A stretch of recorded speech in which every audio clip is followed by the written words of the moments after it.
bien, todo muy bien. ¿Usted cómo se está preparando para esta noche? No hay ningún preparativo Ah, no. especial. Bueno, Haremos alguna cena de cara al televisor, que generalmente en casa se cena sin el televisor, así que nada, alguna picadita, alguna cosa no muy pesada, tranquila y viendo efectivamente el partido. Uno está con el ojo puesto en otros lados, eh, problema de formación profesional, digamos, o el gusto por lo que uno hace, entonces, bueno, pasa mucho tiempo viendo, prestándole atención al escenario político, que se vienen horas eh, con mucha potencia, diría yo, entonces, bueno, uno está más atento a eso que al devenir, honestamente, de la selección argentina. muy bien. ¿Qué tiene para nosotros el día de hoy? Bueno, a ver, primera cuestión, me parece que a horas de que cese allí, de que aparezca la veda electoral en la provincia de Buenos Aires, y teniendo en cuenta de que efectivamente a los santafesinos en principio no nos va en nada la elección del, del próximo domingo en Buenos Aires, hay que decir que es una elección que, como siempre sucede en Buenos Aires, tiene una enorme proyección nacional. Recordemos que hubo una disputa al interior del oficialismo durante varios meses allí en la provincia de Buenos Aires si debían ser concurrentes las elecciones o si debían ser plantearse de manera separada. Todo dependerá en cuanto a determinar si fue una jugada inteligente o no eh, a partir del resultado. Pero sí se puede decir ahora que la jugada le puede estar dando algún rédito al oficialismo bonaerense, a la gente de Kicillof y al personalismo en general, porque lo agarra a un proceso electoral que agarra al gobierno nacional en un escenario de una crisis importante, que nadie puede decir a ciencia cierta que eso se traslade o no a los votos.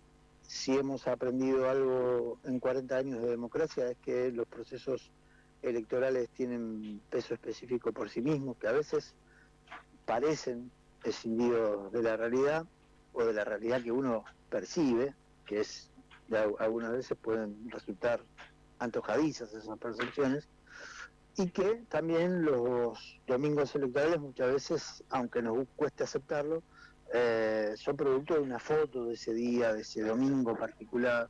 A veces juega hasta el clima en la cuestión de la incidencia de lo que viene o no hacia el futuro. Con todos estos atenuantes, con todos estos elementos, ayer el gobierno nacional trató de darse una muestra de potencia política que efectivamente no tiene y otra vez quedó, yo te diría, debilitado porque va hacia un acto en una de las zonas tal vez más pobres del conurbano bonaerense, tratando de dar una señal que finalmente se le vuelve en contra.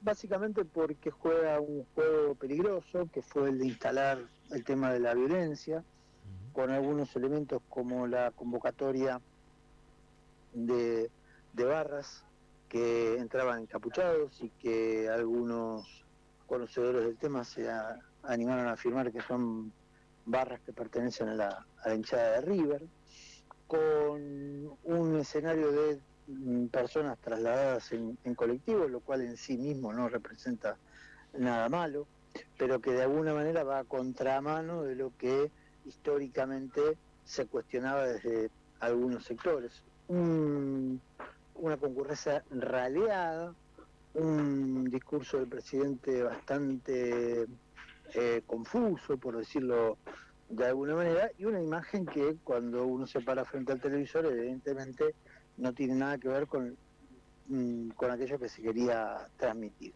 Todo esto, de alguna manera, se puede contraponer con lo que fue la campaña desde el 2023 de Javier Milei.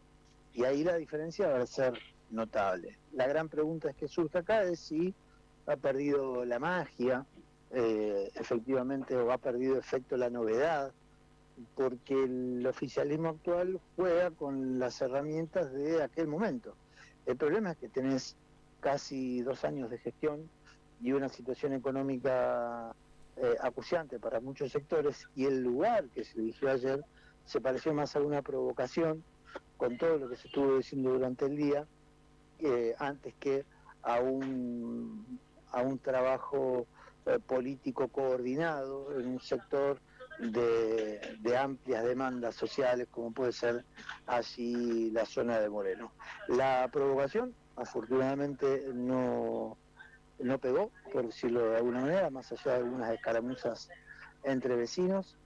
Y vengo a poner esto de alguna manera en cuestión sobre la mesa, porque todo aquello que hacía potente el relato libertario en 2023, esto de mostrar muchas veces a la dirigencia política en una cosa totalmente distinta a donde estaba la sociedad, con estrategias que de alguna manera atrasaban en cuanto a otro tiempo político y que desacomodaba a muchos de nosotros los analistas, bueno, parece que terminó tentado el oficialismo y subsumido a todas aquellas lógicas eh, que cuestionaba.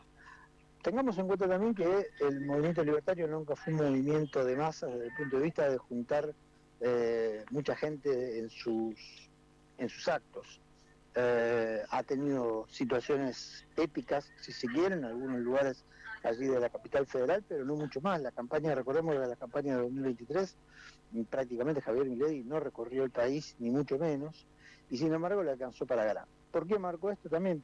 Porque en realidad me parece que con este dato de un Javier Milei que ha terminado tomando todo aquello que cuestionaba en cuanto a formato de campaña y que terminó volcado a un esquema muy tradicional, esto es llevar gente en colectivos, poner barras para que le hagan de guardia pretoriana, elegir un lugar para mostrar algo que no efectivamente no se tiene, todos esos elementos que Milei efectivamente antes denostaba, lo termina utilizando al mejor estilo de lo que él consideraba en su momento la casta política, y va a un proceso electoral haciéndose cargo de efectivamente de conducir ese proceso en la provincia de Buenos Aires.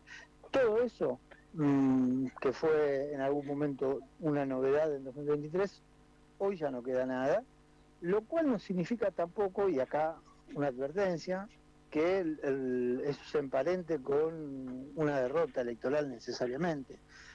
Insisto con la idea, ha habido un deterioro de la imagen de Milei, eso es harto evidente, ha habido una defección en cuanto a las formas que eran en algún momento novedosas, pero a mí me da la sensación que, independientemente de esto, los vericuetos electorales son otros, y indudablemente habrá que estar muy atentos y no dar por sentado o no trasladar lo que pueden ser nuestros deseos o este tipo de visualizaciones donde vemos un gobierno deteriorado con un resultado electoral de proporciones, porque a veces uno se puede comer la curva, y me parece que hay que ser muy responsable con ese tipo de cuestiones. Miguel, ¿quiénes están defendiendo hoy a Javier Milei? En esto todo, en este relato que fuiste haciendo, me nacía esta pregunta, ¿no? ¿Quiénes están defendiendo, más allá, ¿no? De los Majul y demás, pero no sé, Adorni, ¿en qué anda Adorni? ¿En qué anda Franco? ¿En qué anda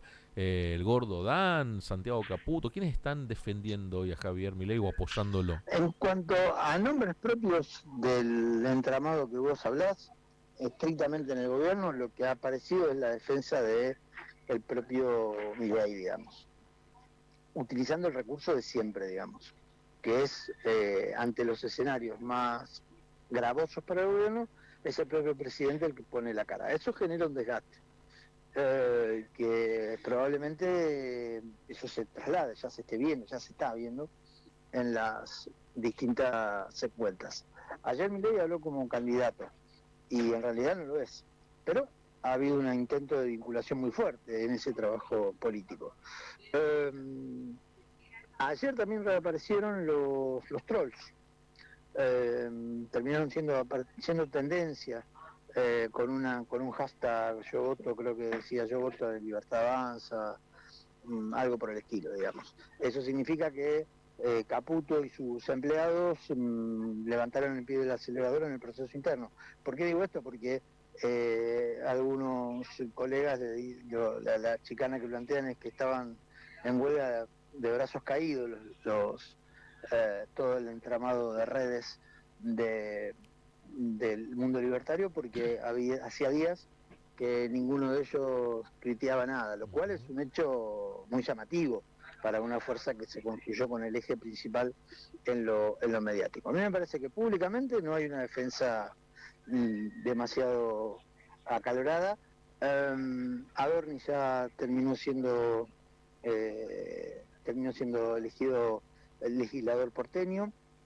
Es muy difícil explicar este proceso en una conferencia de prensa, más con el tono que habitualmente lo hacía Adorni, con lo cual queda desechado rápidamente en la posibilidad de ser defensor de algunas cuestiones, porque ese tono que usaba Adorni, que era tan molesto para sus opositores, lo podés hacer cuando estás en la cresta de la ola. Cuando la cosa viene en bajada es muy difícil. Francos se empoderó en el último tiempo, ha tratado de ser un articulador de algunas cuestiones, pero no parece ser efectivamente el hombre, la referencia indudable. Martín Menem salió públicamente porque defender a los hermanos Milei de alguna manera defenderse a sí mismo. Y no hay mucho más. Después lo que puede haber son estrategias, como ayer comentábamos, de, por ejemplo, el mundo empresarial en la conducción de la UIA, de poner un manto de piedad en estas circunstancias. Podemos imaginar Paolo Roca, que ha sido funcionario de los intereses, han sido funcionarios mutuamente a los intereses cruzados, libertarios y el empresario Paolo Roca. Podemos hablar de sectores vinculados a la minería, podemos hablar de Marcos Galperín, pero no hay un apoyo en estos momentos explícito como uno podía imaginar hace 2 meses atrás. Están peleados con todos los bancos a partir de todo el tema de encaje, y cómo han obligado a los bancos a la compra de bonos o a retener dinero para que no las cuentas no vayan a dólares. Entonces, el escenario es realmente complejo, y me parece que es así, las elecciones del domingo marcan un clivaje. Nos habíamos acostumbrado a decir que la provincia de Buenos Aires es la madre de todas las batallas. Yo, a partir de 2023, lo sucedido con el proceso de Javier Milei, ese concepto ya lo empecé a desechar. Pero sí creo que no podemos negar la potencia de lo que representa la provincia de Buenos Aires y lo que puede suceder a partir de un empate técnico, como dice el presidente, que hay, a partir de una derrota para el oficialismo, a partir de una derrota una victoria para el oficialismo, o a partir de un triunfo importante con muchos puntos a su favor del lado de Fuerza Patria. Así que el escenario está abierto. Hay efectivamente encuestadores que ya hablan de determinados resultados. Nosotros siempre elegimos la prudencia, porque primero no somos encuestadores, no hacemos trabajo de campo, y en todo caso nuestra métier pasa por otro lado.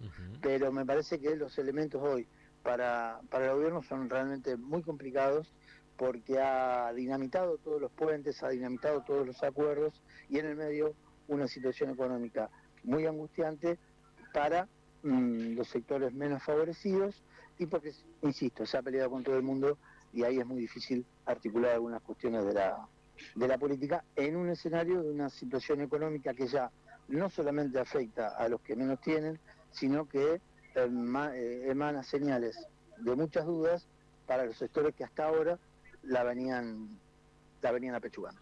Miguel, muchísimas gracias por estos minutos. Será hasta mañana. Te mando un abrazo, Julián. Hasta mañana. Muy, pero muy buenos días. Pasaba el análisis político de Fundamentar de la mano del licenciado Miguel Hernán Gómez. Es la hora 8.